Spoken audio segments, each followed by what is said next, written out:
গল্পের শুরুতেই আমরা দেখি দুটো চাচাতো ভাই বোনকে। ছেলেটার নাম রিচার্ড, যার বয়স 9 বছর, আর মেয়েটার নাম এমি, তার বয়স 7 বছর। এরা দুজন রিচার্ডের বাবার সঙ্গে একটা জাহাজে করে বাড়ি ফিরছিল।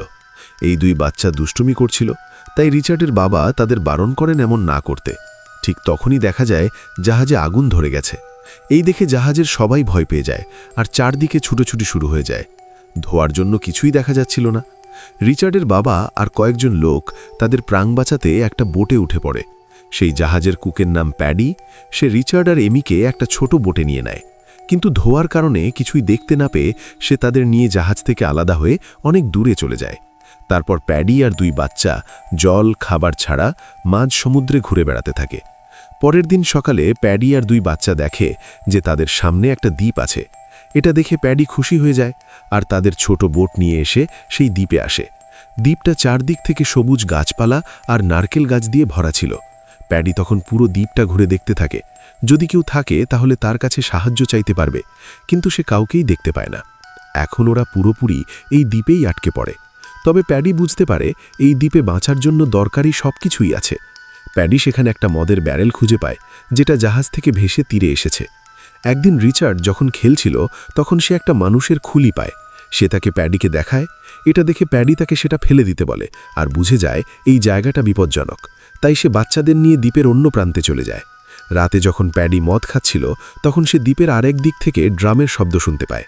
এটা শুনে সে সাঁতরে ওই দিকে যায় আর সেখানে গিয়ে দেখে একটা মূর্তির উপরে মানুষের মাংসের টুকরো রাখা আছে। এটা দেখে প্যাডি বুঝে যায় এখানে মানুষ বলি দেওয়া হয়।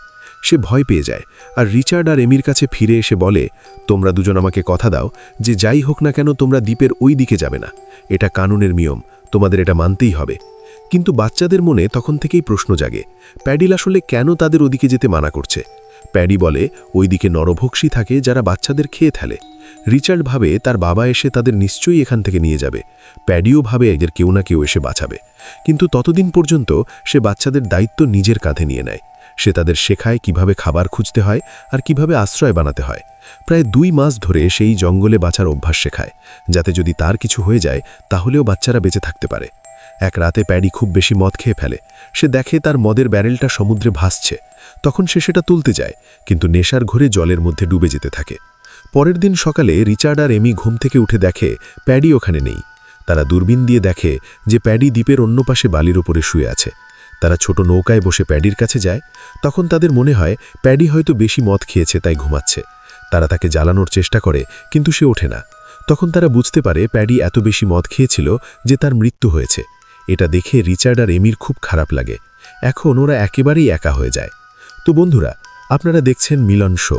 এতক্ষণ পর্যন্ত যদি আপনার এই ভিডিওটা দেখে থাকেন তবে অবশ্যই চ্যানেলটিকে সাবস্ক্রাইব করে দেবেন। গল্পের বাকি অংশ দেখা যাক, এরপর কি তারা এই দ্বীপ থেকে বেঁচে ফিরতে পারে। এমি রিচার্ডকে বলে, আমার এখানে প্যাডির কথা খুব মনে পড়ছে। আমি এখানে আর থাকতে পারছি না, আমাকে অন্য কোথাও নিয়ে চলো। রিচার্ড তার কথা মেনে নেয়। তারা তাদের জিনিসপত্র গুছিয়ে নেয় আর বোটে বসে দ্বীপের অন্য দিকে চলে আসে। এই জঙ্গলটা তাদের থাকার মতো ভালো লাগে। এখানে খাবার দাবারেরও কোনো অসুবিধা হয় না, তাই তারা এখানেই নতুন একটা ঘর বানিয়ে নেয়। শুরুর দিকে কিছু সংঘর্ষ হয় ঠিকই, কিন্তু প্যাডি যেসব জিনিস তাদের শিখিয়েছিল তার জন্য খুব একটা সমস্যা হয় না। আস্তে আস্তে তারা এই দ্বীপে বাঁচার অভ্যাস করে ফেলে। এই দ্বীপে থাকতে থাকতে রিচার্ড আর এমির অনেক বছর কেটে যায়, আর এখন ওরা দুজনেই বড় হয়ে গেছে। রিচার্ডের বয়স এখন 21 বছর আর এমির বয়স 19 বছর। ওরা একসঙ্গে মাছ ধরে, ফল পারে আর একসঙ্গে মিলেমিশে থাকে। কিন্তু আস্তে আস্তে রিচার্ড আর এমির শরীর আর মনে কিছু পরিবর্তন আসতে থাকে, যেগুলো ওরা নিজেরাই বুঝতে পারে না। এই সব পরিবর্তন সম্পর্কে ওরা একেবারেই অজানা ছিল। একদিন এমি যখন স্নান করছিল তখন তার প্রথমবার পিরিয়ড হয় আর রক্ত বের হয়। এটা দেখে এমি খুব ভয় পেয়ে যায় আর রিচার্ডকে ডাকে। রিচার্ড যখন তার ডাক শুনে আসে আর জিজ্ঞেস করে কি হয়েছে, তখন এমি লজ্জা পেয়ে তাকে দূরে যেতে বলে। কিছুক্ষণ পরে এমি যখন স্নান সেরে জলের বাইরে আসে তখন রিচার্ড তাকে জিজ্ঞেস করে, তোমার কি হয়েছিল? রিচার্ড ভাবে এমির হয়তো কোথাও ব্যথা লেগেছে, কিন্তু এমি কিছুই বলে না। এটা দেখে রিচার্ডের রাগ হয়। ও ভাবে আগে এমি কিছুই তার থেকে লুকাতো না, কিন্তু এখন অনেক কিছু লুকাতে শুরু করেছে। এভাবে আস্তে আস্তে রিচার্ড আর এমি একে অপরের প্রতি আকর্ষণ অনুভব করতে শুরু করে। যখন রিচার্ড শার্ট ছাড়া ঘুরে বেড়ায় তখন এমি চুপচাপ তাকিয়ে থাকে। আবার এমি যখন নদীতে স্নান করতে যায় তখন রিচার্ড তাকিয়ে থাকে। কিন্তু সমাজের কোনো শিক্ষা না থাকায় ওরা এইসব অনুভূতির মানে বুঝতে পারে না। কারণ ছোটবেলা থেকে তারা এখানে আটকে আছে আর এই বিষয়গুলো সম্পর্কে কখনো কিছু পড়েনি। এদিকে রিচার্ড মাছ ধরে, ফল পারে, আর এমি সেই মাছ রান্না করে আর কাপড় কাচে। দুজন মিলে হাসি মজার মধ্যেই এই দ্বীপে সুখে থাকছিল। তবে এখনও ওদের মনে আশা ছিল একদিন রিচার্ডের বাবা নিশ্চয়ই এসে তাদের বাঁচিয়ে নিয়ে যাবে। একদিন এমি দ্বীপের সেই দিক থেকে ড্রামের শব্দ শুনতে পায়, যেদিকে তারই যেতে বারণ করেছিল। কিন্তু এমির খুব জানতে ইচ্ছা হয় সেখানে আসলে কি আছে, তাই সে একাই সেখানে চলে যায়। সেখানে গিয়ে সে সেই একই মূর্তিটা দেখে যেখান থেকে রক্ত ঝরছিল। এমির মনে হয় জায়গাটা খুব পবিত্র আর এটা কোনো ভগবানের স্থান। এটা দেখে সে দৌড়ে রিচার্ডের কাছে আসে আর বলে, আমি আইল্যান্ডের সেই দিকে গেছিলাম যেদিকে তাড়ি আমাদের যেতে মানা করেছিল। ওখানে আমি একটা মূর্তি দেখেছি যা ভগবানের ছিল। তাড়ি আমাদের মিথ্যে বলেছিল, ওখানে কোনো নরভক্ষী নেই। এই কথা শুনে রিচার্ড রেগে যায়। সে বলে, আমরা তাড়িকে কথা দিয়েছিলাম আমরা ওখানে যাব না। তুমি গিয়ে বড় ভুল করেছ, এখন থেকে আর কখনো ওদিকে যেও না। রাতে যখন এমি ঘুমাচ্ছিল তখন সে একটা দুঃস্বপ্ন দেখে। স্বপ্নে দেখে রিচার্ড জলে ডুবে মারা যাচ্ছে। ভয়ে ঘুম ভেঙে যায় এমির। সে দেখে সকাল হয়ে গেছে আর রিচার্ড তার সামনে দাঁড়িয়ে আছে। তখন এমি তাকে বলে, আমাকে কথা দাও, তুমি আমাকে ছেড়ে কোথাও যাবে না। দুজনে আবেগে জড়িয়ে ধরে। রিচার্ড তাকে কিস করে আর তার সঙ্গে আরও কিছু করার চেষ্টা করে, কিন্তু এমি তখন তাকে দূরে সরিয়ে দেয়। রাতে আবার রিচার্ড তার কাছে আসার চেষ্টা করে, কিন্তু এমি তাকে চলে যেতে বলে।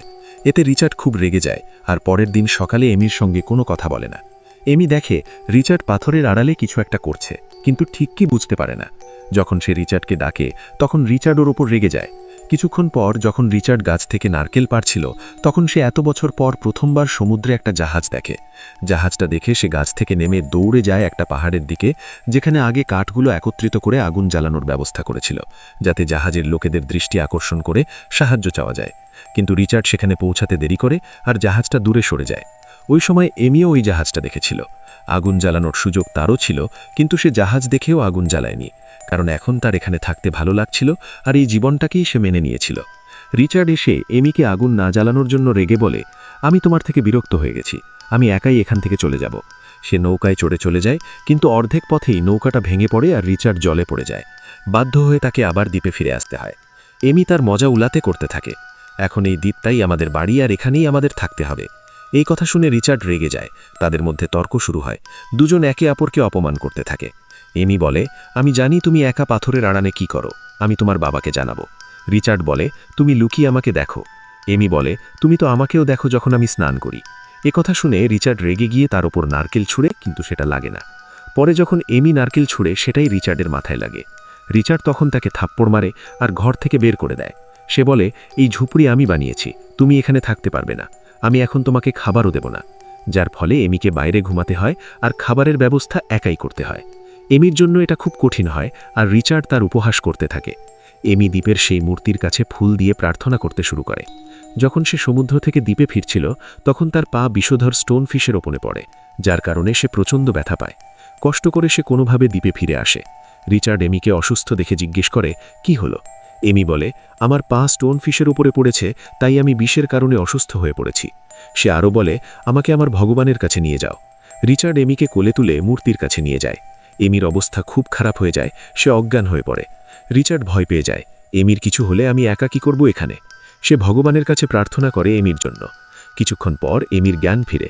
পুরোপুরি সুস্থ হয়ে দ্বীপের সেই শক্তি, শান্তি আর পরিবেশ তার শরীর ঠিক করতে সাহায্য করেছে। রিচার্ড এমিকে দেখে খুশি হয় আর বলে, আমি অনেক ভয় পেয়েছিলাম, যদি তোমার কিছু হতো তাহলে আমি এই দ্বীপে একা কি করতাম। এমি বলে, তুমি কি আমার উপর রেগেছিলে? রিচার্ড বলে, না। তারপর দুজনে আবার তাদের দ্বীপে আসে। একদিন রিচার্ড আর এমি একসাথে বসে গল্প করছিল। হঠাৎ তারা একে অপরকে ভালোবেসে দেখে কিস করে। তাদের লুকানো ভালোবাসার অনুভূতিগুলো তারা প্রথমবার বুঝতে পারে। এরপর তারা ইন্টিমেট হয় আর এই সম্পর্ক থেকে অনেক আনন্দ পায়। তারা দুজনে কাপলের মতো এই দ্বীপে থাকতে থাকে। কিছু মাস কেটে যায়। রিচার্ড লক্ষ্য করে এমি আর আগের মতো তার কাছে আসে না, তার আচরণও বদলে গেছে। সে এমিকে জিজ্ঞেস করে, তুমি কি আমাকে আর আগের মতো ভালোবাসো না? এমি বলে, আমি জানি না, আমার স্বাস্থ্য ঠিক নেই আর আমার বমিও হচ্ছে। তারপর সে রিচার্ডের হাত তার পেটে রাখে আর বলে, আমার মনে হয় আমার ভেতরে কিছু আলাদা হচ্ছে। রিচার্ডও একটু বুঝতে পারে আসলে এমি প্রেগনেন্ট, কিন্তু তারা দুজনেই এটা স্পষ্টভাবে জানে না। রিচার্ড ভাবছে এমি বেশি খাচ্ছে তাই তার পেট বড় হচ্ছে আর ভেতরে কিছু চলছে। এক রাতে রিচার্ড দ্বীপের অন্য পাশে দুমড়ুর শব্দ শোনে। যখন সে দেখতে যায় তখন পায়ে কিছু আদিবাসী ওই মূর্তির সামনে একটা লোককে বলি দিচ্ছে। সে তা দেখে ভয় পেয়ে দৌড়ে এসে এমির কাছে ফিরে যায়। ঠিক তখনই এমির প্রসব ব্যথা শুরু হয় আর সে জোরে চিৎকার করতে থাকে। রিচার্ড দ্রুত তার পাশে এসে প্রসবের সাহায্য করে। এমি এক ছেলে সন্তান জন্ম দেয় আর তারা দুজনে খুব খুশি হয়। তারা ছেলের নাম রাখে ট্যাডি। এরপর তারা শিশুটিকে তাদের ছোট ঝুপড়িতে নিয়ে আসে। শিশুটি কাঁদছে। রিচার্ড আর এমি তাকে খাওয়ায় আর জল দেয়, কিন্তু তারা জানে না শিশুকে মায়ের দুধ খাওয়ানো দরকার। যখন এমি শিশুটিকে কোলে নেয়, সে মায়ের দুধ খেতে শুরু করে। তারপর রিচার্ড এমিকে বলে যে সে কিছু আদিবাসীকে বলি দিতে দেখেছে, আর যদি তারা এখানে আসে তাহলে তারা তাদেরও ক্ষতি করতে পারে।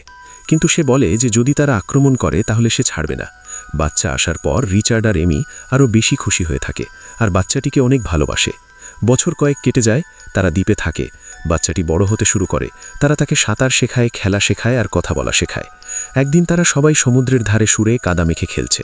তখন রিচার্ডের বাবা কিছু লোক নিয়ে একটি জাহাজে করে তাদের খুঁজতে খুঁজতে সেখানে পৌঁছায়। কিন্তু যখন সে দূর থেকে তিনজনকে কাদায় মাখা অবস্থায় দেখে, তখন সে তাদের চিনতে না পারে আর জাহাজ নিয়ে ফিরে যায়। রিচার্ড আর এমি জাহাজটা দেখে কিন্তু জানে না যে সেখানে রিচার্ডের বাবা আছেন। তারা জাহাজটিকে ডাকে না, চুপচাপ তাদের জীবনেই সুখে থাকে। তারা ভয় পায় যদি ফিরে যায় তাহলে সমাজে যেতে হবে, যেখানকার মানুষ তাদের বুঝবে না। এরপর রিচার্ড, এমি আর তাদের ছেলে বোটে করে দ্বীপের অন্য দিকে ফল পাড়ার জন্য যায়। ট্যাডি মারা যাওয়ার আগে তারা কয়েক মাস এখানেই ছিল। চারপাশে সব কিছু দেখে তারা তাদের ছোটবেলার কথা মনে করে। তারপর রিচার্ড ফল পাড়ার জন্য চলে যায় আর এমি তার ছেলে নিয়ে তীরে থাকে। তাদের ছেলে খেলতে খেলতে বিষাক্ত বেরি তুলে বোটে রেখে দেয়। এমি এটা দেখতে পায় না। তারা দুজনেই রিচার্ডের অপেক্ষায় নৌকায় ফিরে যায়। এমির চোখ ভিজে যায় যখন সে ওঠে এবং দেখে নৌকা তীর থেকে দূরে চলে গেছে। হঠাৎ তাদের ছেলে একটি চাকপু পানিতে ফেলে দেয়। এমি চাকপু নিতে চায় কিন্তু নিতে পারে না। সে চিৎকার করে রিচার্ডকে ডাকে। রিচার্ড সাঁতার কেটে তাদের দিকে আসে। এমি তখন বলে, তোমার পেছনে শার্ক আছে, দ্রুত আসো। রিচার্ড চাকপু আনিয়েই দ্রুত নৌকার দিকে যায়। এমি তাকে শার্ক থেকে বাঁচাতে অন্য চাকপু দিয়ে শার্ককে মারে। এতে রিচার্ড নৌকায় ওঠার সুযোগ পেয়ে যায়, কিন্তু তাদের কাছে এখন আর চাকপু নেই যার সাহায্যে তারা নিজেদের দ্বীপে ফিরে যেতে পারবে। তারা হাত দিয়ে নৌকাটাকে তীরের দিকে নিয়ে যাওয়ার চেষ্টা করে, কিন্তু জলের প্রবাহ খুবই তীব্র আর হাঙরের ভয়ে তাদের সাঁতার কাটা সাহস দেয় না। নৌকা নিজে থেকেই সাগরে এগোতে থাকে। তারা 2-3 দিন ধরে সমুদ্রে ভাসতে থাকে। তাদের ছেলের খিদা পায়, তাই সে বিষাক্ত বেরি খেয়ে ফেলে। এমি আর রিচার্ড এটা দেখে তাদের ছেলের মুখ থেকে বেরি বের করার চেষ্টা করে, কিন্তু সে আগেই সেটা গিলে ফেলেছে। তারা ভেবেছিল তাদের ছেলে মারা যাবে, তাই তারা দুজনেই বেরি খেয়ে নেয়। তিনজনেই মৃত্যুর অপেক্ষায় নৌকায় শুয়ে পড়ে আর অজ্ঞান হয়ে যায়। কিন্তু আসলে ওই বেরি এতটা বিষাক্ত ছিল না, তারা শুধু অজ্ঞান হয়ে গিয়েছিল। কিছুক্ষণ পর রিচার্ডের বাবা জাহাজে ছিলেন আর দূরবীন দিয়ে এখানে সেখানে তাকিয়ে তিনি হঠাৎ সমুদ্রে রিচার্ডের ছোট নৌকা দেখতে পান। তিনি তার একটি লোককে ওই বোটটি দেখান। তারপর রিচার্ডের বাবা ও তার লোকজন ছোট নৌকায় চড়ে তাদের দেখতে আসে। তিনি রিচার্ড, এমি ও তাদের ছেলেকে অজ্ঞান অবস্থায় দেখতে পান। রিচার্ডের বাবা তার লোককে জিজ্ঞেস করে, এরা কি মারা গেছে? সে বলে, না স্যার, তারা ঘুমোচ্ছে। তাদের বাঁচিয়ে নেওয়া হয় আর এখানেই সিনেমাটি সমাপ্তি হয়। বন্ধুরা, আপনাদের কি মনে হয়, যদি আপনাদের কোনো একজন মানুষের সাথে পুরো জীবন একটা আইল্যান্ডে কাটাতে হয় তাহলে সেটা কি হবে? আপনাদের বক্তব্য কমেন্ট সেকশনে অবশ্যই দিন। ভিডিওটি লাইক এবং শেয়ার করুন। চ্যানেলটি সাবস্ক্রাইব করে বেল আইকন প্রেস করুন, যাতে আসন্ন ভিডিও আপনাদের থেকে মিস না হয়। দেখা হবে পরের ভিডিওতে।